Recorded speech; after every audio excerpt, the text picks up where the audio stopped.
Welcome to partialarc.com. Don't do that.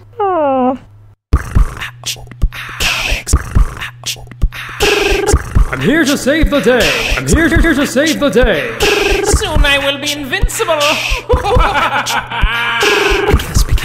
because comics. Welcome to Because Comics. This is episode 8.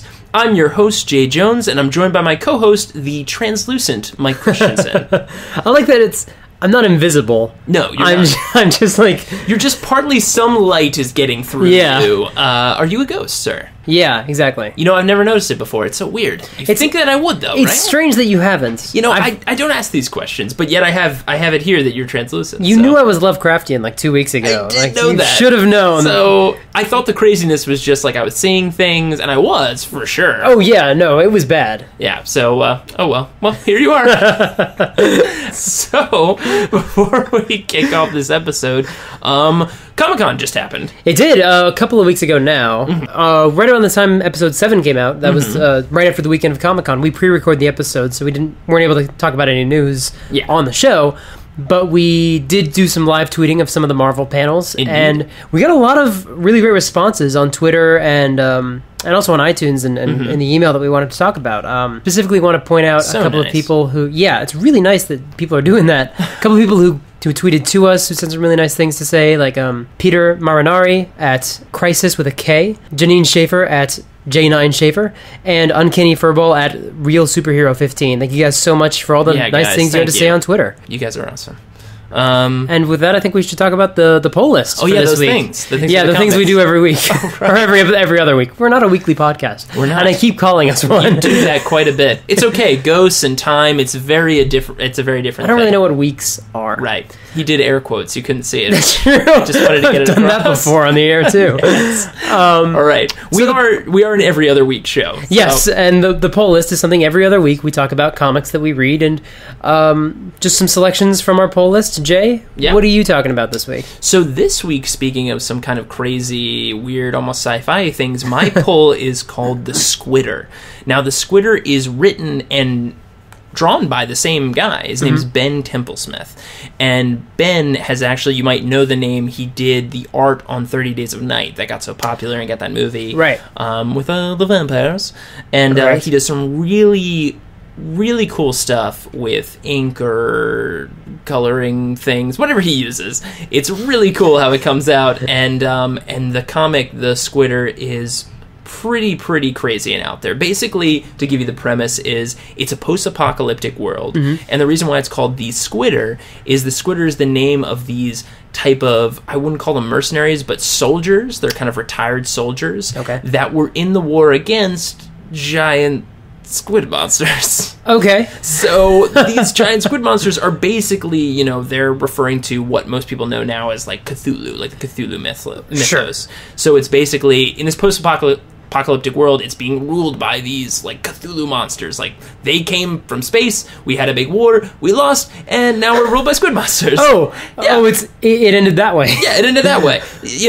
99% of the time, squid monsters die. Not in this case. So now we're in a present where these kind of... apparently it's referenced that he's like the last of his kind, of these squidders that, fought the big fight against these monsters and basically lost. So these guys are, just to kind of preface what they are, they're these just badass soldiers. I mean, they fought space devils, demon squid things. Squid things. So, they have all these, kind of the regenerative properties of like a Wolverine, and like, the kind of badass temperament of like a Hellboy.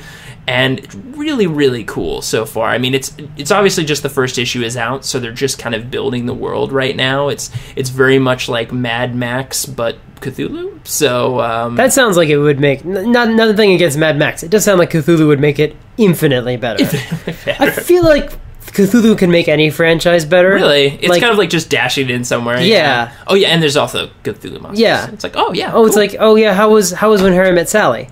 Well, it was good, but it would have been great if a Cthulhu monster showed up in the third act. It's just like, whoa. Suddenly, Tom Hanks' kid is just reading from the Necronomicon, and the skies of Jersey go dark. I know they're in... The critics' reviews are like, I'm gonna be honest, didn't see where that film was going. It went they're on the pier, they're waving, "Hello, New Jersey," and they just see it get devoured by eldritch monsters. What? They break down weeping. Just goes straight to credits. Let's go to Zabar's. That was an interesting choice. But yeah, so the Squidder, really cool, really weird, and I'm kind of interested to see where it goes. And cool art again. Very cool. So check it out, the Squidder.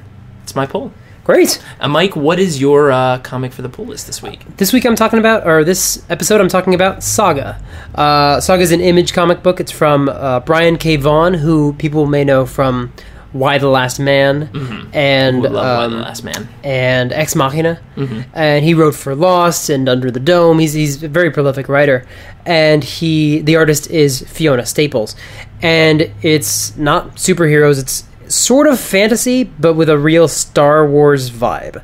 So there's this war between these two worlds. Okay. One of them is like people with horns, and another is people with wings, and they're just like this vicious blood war that's been going for generations. And it's Space Wars, right? It's Space Wars, but there's sometimes like your spaceship is a plant. It's what? This is weird fantasy because like one of the main characters is like magic. Okay. But it's treated like something that he's almost like a religion, but also like just something he knows how to do because he was in the army. Kind of meet you in the middle of like, all right, we've got sci-fi and we've got fantasy, and we're just trying to find a way to like meet them both. It's sort of like, you know, when you watch the original Star Wars movie, it doesn't play like a science fiction film. It plays like a fantasy film, and this is kind of almost the other direction of that. It's sort of fantasy that plays sci-fi. That's interesting. It's hard to describe, but it's about this couple who are from the opposite armies. Okay. And they're having a child together. And there's never been a child like that's a breed of these two species before, because these species would never ever get close enough for anything like that to happen. This is like Romeo and Juliet kind of shit. Like very much so. Capulets and the Montagues do not mix, and these guys have net horns. Right, and also there's a class of nobles that have televisions for heads. What? There's these people. There's Prince Robot the Fourth, I believe. Now the they're main not helmets; name. they're heads. Definitely heads. And these are television screens. Like now, are these like flat screen television screens? They're like classic TV screens, like classic boxy TV screens. Exactly. That's awesome. And their emotions show up sometimes as images on there. Like images like from TV shows? Not like TV shows, but sometimes there's like clips of maybe TV shows of their time or images. There's a moment where someone gets injured in a later issue, and he's on the battlefield and he's bleeding out, and there's just like gay porn on his screen. What? And they're like, "Oh, he's glitching," and it's like, "What the hell?" That's oh man, I gotta check this out. It sounds crazy. It is, as you've probably guessed, an incredibly explicit comic. It opens with one of the main characters giving birth, and just storm of obscenities coming out of her mouth. Wow. So just right out the gate, he's like, "This is going to be an adults only." Yeah. Oh, very much so. There's some images in there that shocking in every type of adult style, in every sense. Yeah. There's violent things that I can't believe they got away with. There's nudity and creatures that are naked that the designs of which are baffling, and it's just a very strange comic. I don't want to get into specifics because when you go in kind of cold, it's called Saga. And it's this big sweeping story that is starting to play out we're starting to get a sense that it's playing out over years. Because the narrator is the infant. And she's not narrating it as, "I am born." It's like, well, I remember this story, or, this is what life's like. She's definitely a main character, but still a toddler or infant, and, That's interesting. It's, obviously when you do something like that, you just hope there will be an audience, so you're not canceled, and it's like, well, she's still 2 days old. Like, we'll eventually get to 4 years old at 6 this point? issues in, we're done. But it has found a really strong following, and it's a really strong comic because... And I mean, Why the Last Man was one of the great graphic novels that were out there. And For sure. This guy clearly knows how to write sweeping epic stories. I mean... I was thinking about this as well. They've introduced a lot of characters. It's a very large cast. None of them are boring. Okay. None of them are repetitive. It's all incredibly distinct, and you really get the sense of them. It's really well done. And I was thinking about it today because I was going through the 20 plus issues. I was like, there have been a lot of characters that they've introduced, and they're all really like that guy and that guy with the TV head and that guy with the dog face, and just like, what? No, you were Is not. there a guy with a dog face? No, I made that up off the top of my head. You know, there dog face might people? be. There is a guy. There's a Cyclops who's pretty cool. That's awesome.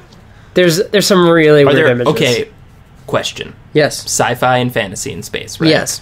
Are there centaur space trooper men? There's a woman with a spider body for legs and no eyes. Okay, close enough. Still think a real missed opportunity that the cavalry would not be space centaur police officers. I mean, why do you need them? The army has wings. That's true. That's very true. Or horns. So. That's true. But yeah, guys, check out Saga from Image Comics. It's really terrific. That sounds awesome. That's my poll. All right. Well, cool. Well, those were our polls for the pull list this week. Now let's roll into the main segment. Mike, take it away. Jimmy Olsen's Big Week. So today we're talking about Jimmy Olsen one-shot from 2010. That's the title of the story is Jimmy Olsen's Big Week. Okay. It's written by Nick Spencer and drawn by R.B. Silva, and it originally appeared as a series of backups, 10-page backups in Action Comics. Okay. This was as of number 890, right around when Lex Luthor took over the title. I think Superman was doing Grounded, doing his walk around United States thing. I think that's why he wasn't the lead. But there was just this 10-issue story of Lex Luthor as the main character of Action Comics. Really? Trying to regain superpowers after he had them very briefly in an event. It wasn't about him dealing comic. with in-office politics or anything like that? No, it's him every episode encountering a new supervillain and running up against someone like Gorilla Grodd or the Joker. It's a really cool. But it was arc. him against them, or trying to get something from them, or they're going after him, or the Joker one. That's like the classic interrogation room scene, but with Lex Luthor and the Joker. That's interesting. It's a really cool story.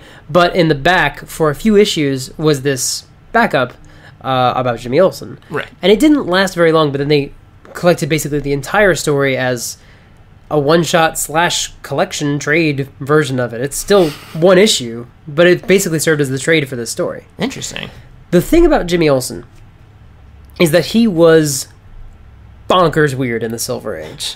And, I mean, there's... Well, he's the buddy of Superman, so you probably get into, like, zany stories. He was Superman's pal, and he had a comic called Jimmy Olsen, Superman's Pal. Really? Yeah. And he would do things like get turned into a giant turtle man, or... Well, you can't just glaze that over. He got turned into a giant turtle man? Basically, a kaiju. So he was like a giant turtle? Yeah.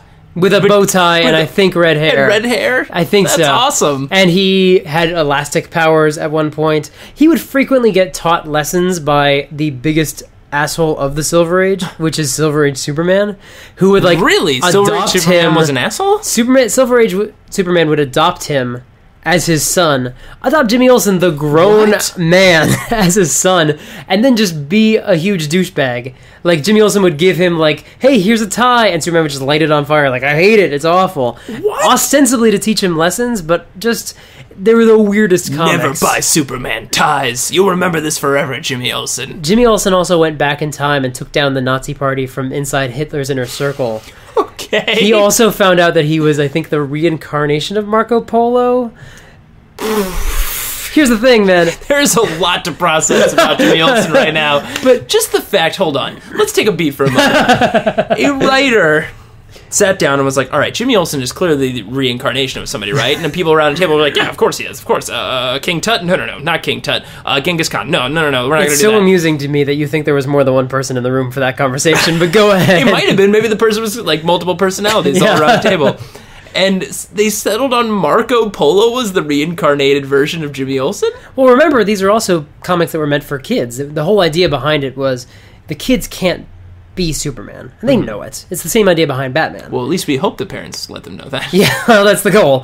But you kind of know you're not going to grow up to be Superman. Mm-hmm. You can be Jimmy Olsen. So it feels like a Saturday morning cartoon sometimes where just the weirdest, wackiest things happen because kids like that. Yeah, of course. Marco Polo feels like, edutainment. In my mind, But here's the thing. None of that lasted after Crisis on Infinite Earths. Mm-hmm. In 1980, I think 86 is when that came out.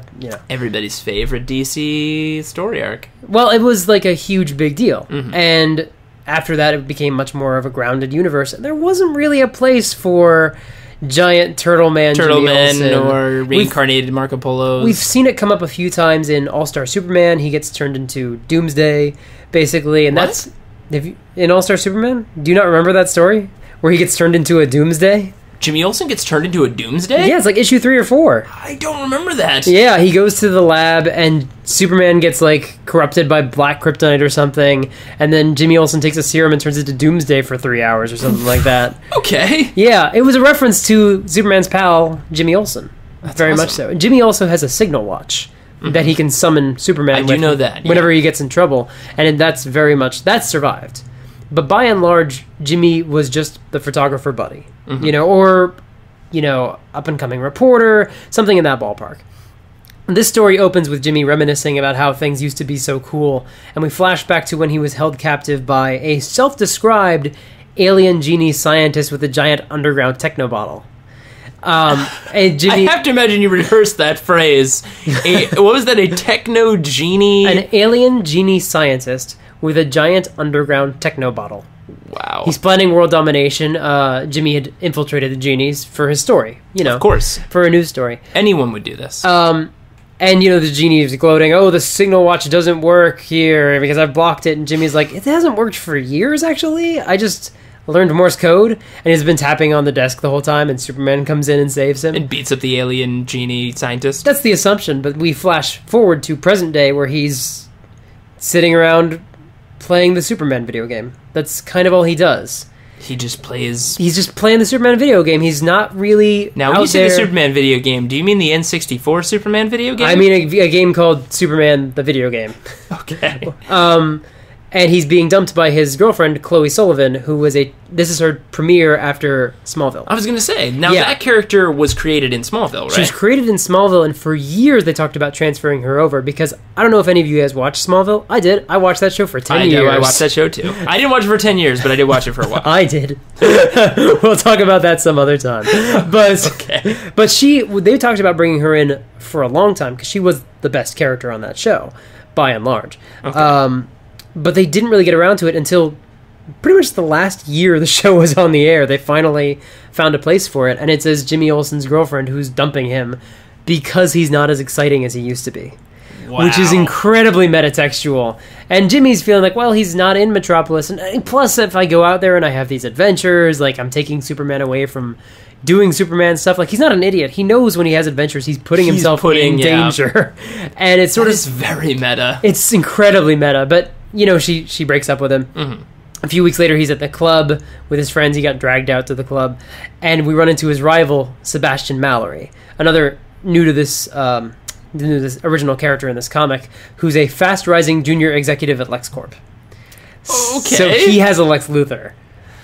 That's pretty cool. It's pretty great. I like that a lot. And Chloe's actually doing a story on him. She's also a reporter, but she's a reporter for the internet, so she's very much like new media. And she refers to him more than once in the issue, refers to Jimmy as working for a dinosaur, which is the Daily Planet, because she can get out news immediately. Yeah, well, they still have to wait for print. But she's doing a story on Sebastian Mallory, which is My Week with Such and Such, which is actually what Jimmy Olsen's doing in All-Star Superman. That's what his job is, a columnist, as My Week as such and such. My week is a such and kaiju turtle monster. Or whatever, yeah, exactly. So it's interesting that that's what she's doing in this story. And Sebastian Mallory mentions that he also bought the Superman video game, and by bought, I mean he acquired the company that designed the Superman video game. LexCorp owns the Superman video game. Of course it does. Is the final level like you just die? Is that what they changed about the game? Like you get there and Lex Luthor just like press the button to kill Superman. You get there and the boss is unstoppable. Just the human race will rise up against you, Superman. The human race wins. It's inevitable. But Jimmy declares, you know what? To stick it to Sebastian and probably show Chloe, he's gonna have a bigger week than Sebastian is. Starting by thwarting that alien invasion that's on TV right now. Guys, turn around. There's an alien invasion on TV right now. Okay, I love that his plan is just straight up carpe dieming it to the max. He's like, I'll show him. I'm going to carpe diem the shit out of this week. That's pretty awesome. But it's also Jimmy Olsen in the DC universe. Carpe diem means, well, the alien invasion is not an alien invasion. They're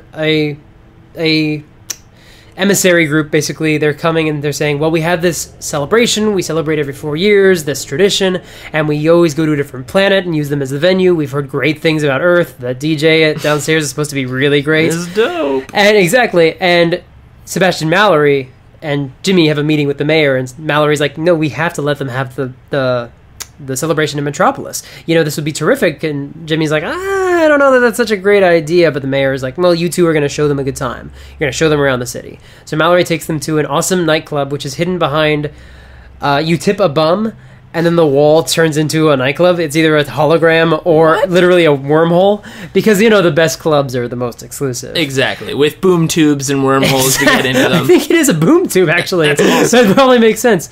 But then the aliens are partying, they take off their gas masks, and they're having fun. And Jimmy calls, and she's like, or Chloe calls Jimmy, and she's like, so, I did some research. These guys get drunk on oxygen? What? So if they take off their masks, they're just getting hammered, wasted. And turns out they're just basically Lindsay Lohan. And the leader of them, the ambassador of them, is basically Lindsay Lohan. She drunk drives her spaceship into the planet on the daily planets. Oh my god! Then Chloe also figures out that every planet they go to gets completely destroyed. So they just party too hard. They on all these party different and planets. destroy civilizations Through their partying? Yeah. So because these guys are super strong. There's this one guy who's watching football. He's like, oh, yes, I understand this game. And then as soon as someone scores, he just throws someone into the bar. And it's very clear, like, oh, this is an untenable situation. These guys... And this all happens as soon as they take their masks off, or we see a little bit of that beforehand? It happens fast. Oh, wow. I love the idea that swimming in alcohol, aliens basically. cause destruction through hardcore partying. So Jimmy has a plan to get rid of them. So the next day, he wakes them up super early. They're wearing their gas masks in bed, and he's like, rise and shine! We gotta go for a run, we're gonna make some breakfast. They're all hungover, and he's like, guys, I mean, you saw the party side, but that's really only on the weekends. And he pulls back the billboard, the curtains, opens their windows. Right. The classic, no! And there's a billboard that says, Metropolis, the quietest big city in the galaxy. And there's a billboard, it's got Supergirl reading a book, Superboy lounging on a recliner, and Steel, John Iron Steel, fishing in his armor. So great. Wait, in armor? So they're all... Oh my god, that's awesome. And he takes them around to show them, like, he's basically just engineering a buzzkill. He and Chloe put out the word on the internet. They're like, guys, we gotta make Metropolis as boring as possible. City in the United States. So they take them to a Perry White is reading selections from his work-in-progress novel. Supergirl takes them shopping at the yarn barn, which she actually likes yarn. She likes knitting. She's, like, fine with it. And then they try to have Doesn't everybody love this? They try to have a Skype call with their sister city, Smallville, which basically just means they're trying to Skype with Martha Kent. Oh, wow. And she's like, is it working? And That's they're like, so perfect. It's so great. And they leave instead of hosting their party on Earth. And Jimmy tries to be like, well, aren't you impressed I just saved the world? And Chloe's like, no, I saved the world. Like, I did the work. This was mostly me that did this. Good for you. But she's not super impressed. And Lois is like, you know what, Jimmy? I know you're upset. And he's like, I'm not upset. He's telling everyone, I'm not upset. She's like, we're going to find you a girlfriend. So she gets him set up on a charity auction date. Okay. So where you bid on, like, your dates, like you do in TV shows and movies. Like, that's a thing that totally exists in the real world. That's totally a real thing. But he's, like, someone that you bid on. Sebastian Mallory's there, and he bids on Chloe. Because, of course, he does. Wait. So Chloe's also in this Chloe's thing also up for auction, which Jimmy didn't know. What? And then, because she's, just saved the world, kind of, I think. So I guess she's an up-and-coming reporter. Yeah. And Jimmy's like, well, I don't know how to compete with Sebastian Mallory. And then he goes up to be bid on, and no one bids until this woman, beautiful, stunning young woman, comes in with a suitcase of what she thinks is $1 million, if that's enough. And obviously she gets the date. Her name's Maggie, and it turns out, she's rich, but she's also really cool, and they go around the city. So this wasn't, like, set up by, like, a buddy, like, haha, don't you feel better? No, it's she, seems to be really enjoying each other's company, and they're going around the city, and he's like, yeah, that's where I got turned invisible. Yep, that's where I got my brain stuck in the body of a gorilla. And I mean, let's be honest, as a first date, Jimmy Olsen's probably super entertaining. He's got a lot of stories. A lot of great stories. But then they're eating dinner, and he mentions, oh, there's shrimp in my pad thai, and I hate that, so she makes it disappear. And then she's like, oh, this view could be better, and changes it to, I guess, Thailand or China or somewhere that's not Metropolis. And that's when we learn her last name is Mixie-Spitalik. I was just about to ask, is it Mr. Mixelplick or whatever it is? No, it's Maggie Mixie-Spitalik. That's awesome. But she doesn't look like him, right? No, she's beautiful. She's stunning. He goes to the bathroom to try to escape. There's no way out. There's no windows in bathrooms on the top levels of restaurants. Like, that's not a thing in real life. And he comes back out, and it's no longer a restaurant. It's his wedding. Okay. Well, that escalated quickly. But then his Superman signal watch goes off. And he thought it was broken. Like, how does this mean Superman's coming? And Maggie's like, what are you talking about? And rips open his shirt. You're Superman. Well, he's co-Superman. And you know that because he's got the Superman symbol, and written on it is the word co. Really? And a little hyphen. And it's apparently 5 years later, he goes up, he socks Doomsday out, he punches Doomsday, and sort of knocks him out. We immediately cut out, 5 years have passed since this now being co-Superman. Well, this is, no, this is, apparently, his wedding is 5 years after his date. Oh, okay. So we've jumped ahead 5 years, he's co-Superman. That's, we're just missing those 5 years where that's the status quo. Okay. So he's flying around, he's like, this is great! And he finds out Sebastian Mallory's in prison, Lois Lane's the editor-in-chief, and Jimmy's the star reporter.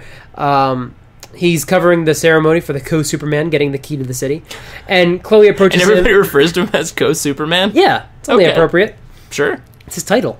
And Chloe congratulates him on the wedding, and she points out that it didn't work because he didn't feel like he would ever fight for her. But I'm just glad you're happy. And walks away, and Jimmy's still kind of hung up on it. He's like, well, why am I? Maggie's terrific, and why am I letting Chloe get in my head? A god. And then he flies home and he finds this note, and it's from Maggie, and she's basically like, yeah, this is an It's a Wonderful Life scenario. I just wanted to teach you a lesson. She's still super in love with you. Just get your head out of your ass, basically. I'm not going to screw with her head. I'm not going to make her love you. A girl always knows. She's crazy about you, and you could have the most wonderful life in the world, and it's meaningless without her. And it's really nice. And so Jimmy she basically says, if you want to stay here, you can. You can be co-Superman as long as you want. But if you want Chloe, just go back to that bathroom.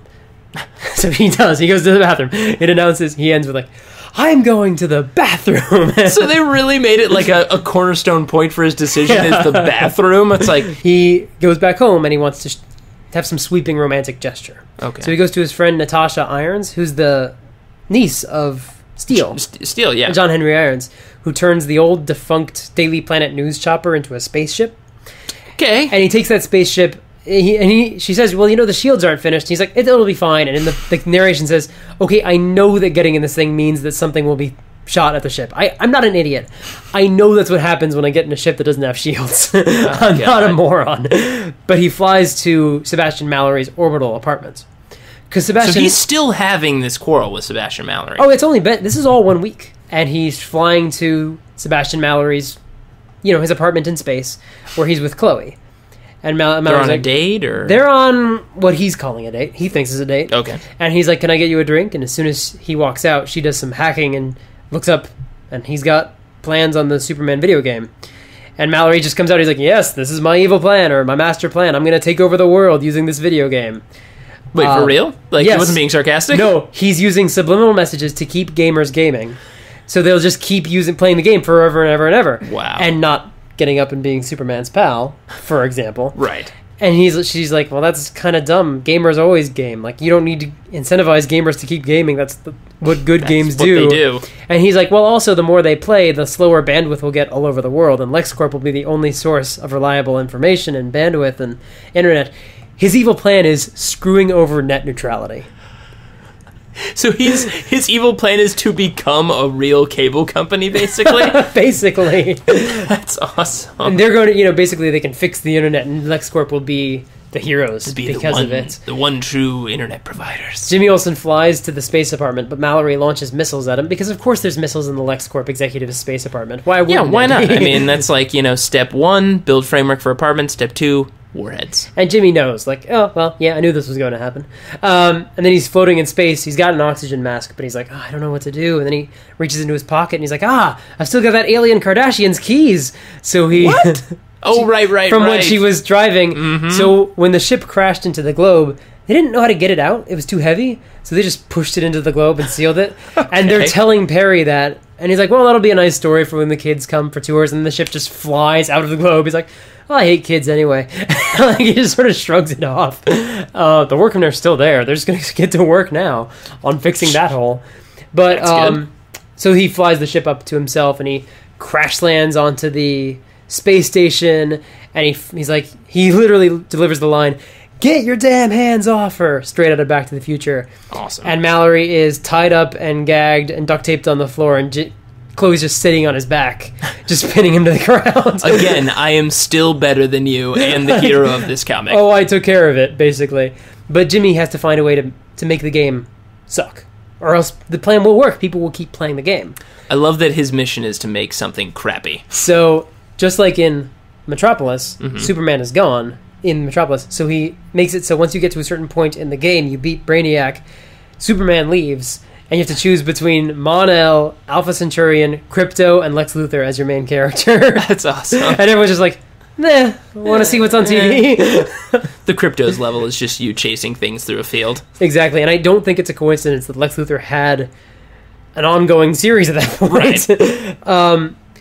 And then, they're sitting there on Mallory's ship, and they're like, well, how do we get out? And Chloe's like, I have a working signal watch. Mine works.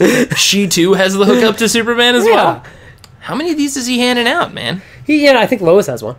Okay. So, trusted friends. That makes Chloe sense. Sullivan, I guess. It's like Batman's got his Bat Family stuff, and I guess Superman's got the signal watches. So they're talking, and they're not back together. Mm-hmm. But there's definitely the last line is we're not together, but in his narration, but we'll always be pals. And there's the hint that like something. That they're gonna. It's really nice. It's a really sweet, lovely ending with them watching the sun come up over the Earth off the. And they're still in the space apartment. Yeah, that's awesome. As Superman comes to get them out, but there's a nice moment where they're just sitting there and just enjoying the sunrise or sunset or whatever it is. That's really cool. I like that the obviously it's tailored to be like, remember these crazy adventures he used to have? Yeah. But I do love that through line is the romance and like learning to fight for the girl he loves. It's classic. Instead of just being like along for the crazy adventure ride. It works really well because it gives you that hook of like, why is he doing? What does he want? Exactly. He's doing the things he's doing because he's in these situations. He didn't intend to go out with a Mxyzptlk. Yeah. But he went out with one, so he reacts like you do. Or, same thing with the aliens. Like, well, I have to save the city. But in between, like, what gets you to the next crazy adventure? It's some emotional hook. Mm-hmm. And that works really well. And I don't think Chloe Sullivan showed up at all, because that was almost immediately before the New 52. Really? It was almost right before. It was like a year before. Wow. So that, as far as I know, was her only appearance in great DC Comics. story. I mean, even as but backups into one big issue. But yeah, it plays incredibly well as one story, and it feels very episodic, but it's really terrific, and it's on Comixology. I'll link it in the show notes. Olsen really is a funny, great character. He's someone who really did suffer from the modernization or the Marvelization of DC, because he doesn't get to have the wacky adventures. But this was one of those comics right around this time where you're bringing these characters back, and it's like, it's not dumb to have fun characters. Yeah, no. Like, it's terrific and really... It's just a great story. I mean, you live in a world of superheroes with capes and crazy adventures and monsters and alien partier Kardashians that crash on Earth. Like, you should be having fun. Yeah, Nick Spencer is also a terrific writer, and he's gone on to write for Marvel right now. He's on the Ultimates, and he's really terrific. So awesome. Well, man, that was a great main segment. I'm getting really reminiscent. I got to check out some old Jimmy Olsen comics. All right. Well, that ends our main segment, and now we're going to move on to our game segment of the week. Who am I?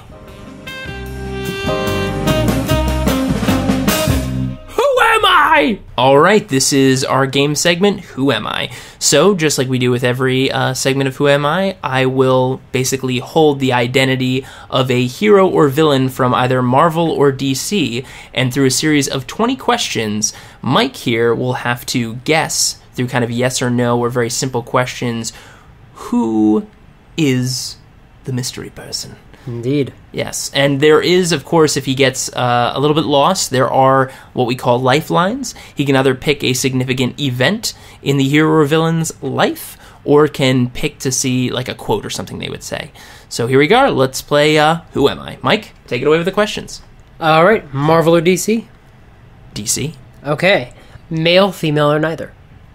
Male. Okay. Hero, villain, or anti-hero? That's a good question, Mike. I'm going to go with anti-hero. Superpowers? No. No superpowers. As far as you know, I mean, I don't know how much this will help me. I'm not a huge DC guy as far as the history goes, but ever been a member of a team? Yes. Okay. Ever been a member of a team that had a comic about them? Yes. Okay. This is going to be a really challenging one. DC is just not my area. DC, this is appropriate. Is the character a part of a legacy? For example, we've had Blue Beetle before, who is it was Ted Kord, so he was the second in the line of legacies. Like, does the mantle ever get passed along? on? Yes. Okay. Killer Moth. No, I'm kidding. I don't actually know if that works for Killer Moth. Is the character older than... see, that just doesn't help for me at all. You know what? Lifeline. Let's do a lifeline. Okay. Which one would you like, event or quote? Let's do an event. Okay. The character, actually, had a big part of 52, back that 52-issue running series, and at one point passed the mantle because this character was dying. It'd be really useful if I'd read 52. So that's when they passed the mantle. Yes. That was the time. Mm-hmm. Anti-hero? Pretty close. But leaning more on the hero or the villain Leaning side? more on the hero side. Okay, I have a guess. I just don't know enough about them. Does the character have a sidekick? No. I know. How many questions am I on? You were at 9 questions. Oof. Nearing the halfway point. Caucasian?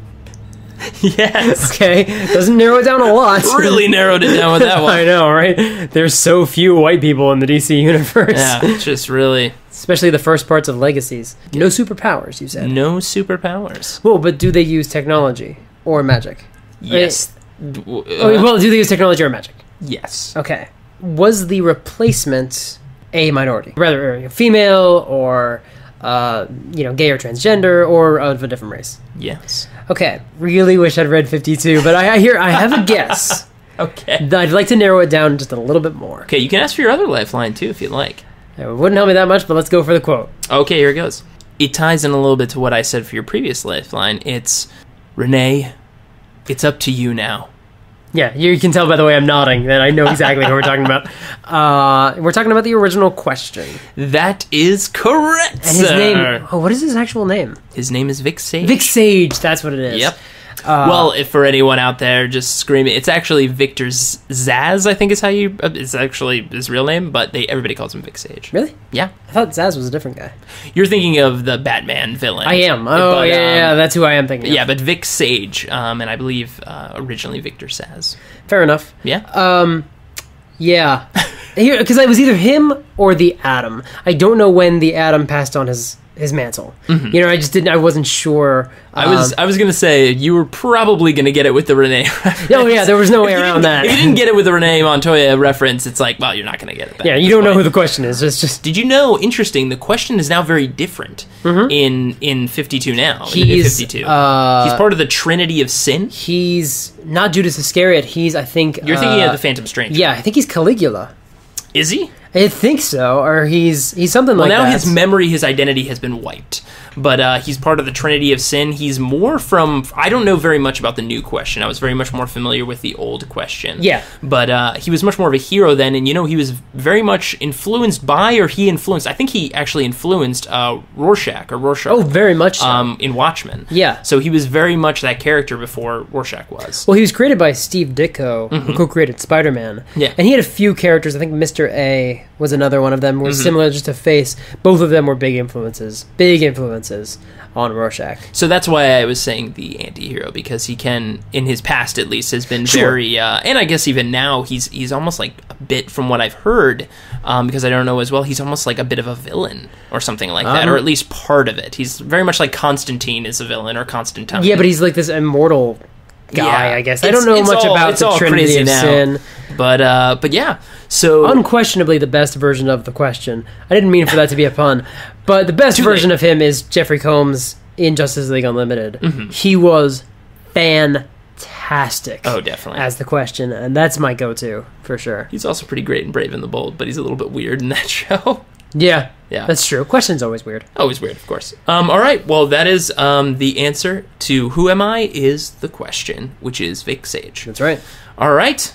Okay, well, that was episode 8 of Because Comics. We'll be posting a new episode every other week. If you'd like to download more episodes or check out other similar podcasts, head over to partialarc.com. That's arc with a C. In fact, we just launched a new podcast this last week called Roll to Seize. So if you like Warhammer 40K, miniatures, and things like that, we talk about a lot of fun stuff, some really crazy trivia and weird stuff about the Grimdark. So if you're into that at all, or if you're just curious, check it out. Also, of course, you can email us any questions at becausecomics@gmail.com. We love to hear feedback and, recommendations for other comics you think we should check out. Yeah, or things we should talk about on the show. Maybe they're recommendations for the main segment, or even for... Super Mundane. Yeah, it's always fun to hear. The other game we do. Just love to hear from you guys as well. Follow us on Twitter and Instagram at because_comics, and be sure to check out more content from our comic boy wonder, Mike Christensen, at supergeekmike.com. Thanks for listening, and remember... We didn't start the fire. It was always burning, since the world's been turning. We didn't start the fire. Harry Truman, Doris Day, Red John, Johnny Ray, South Pacific, Walter Winchell, Joe DiMaggio, Joe McCarthy, Richard Nixon, Studebaker. Again, I don't have the lyrics in front of me. I just know them all. Because comics.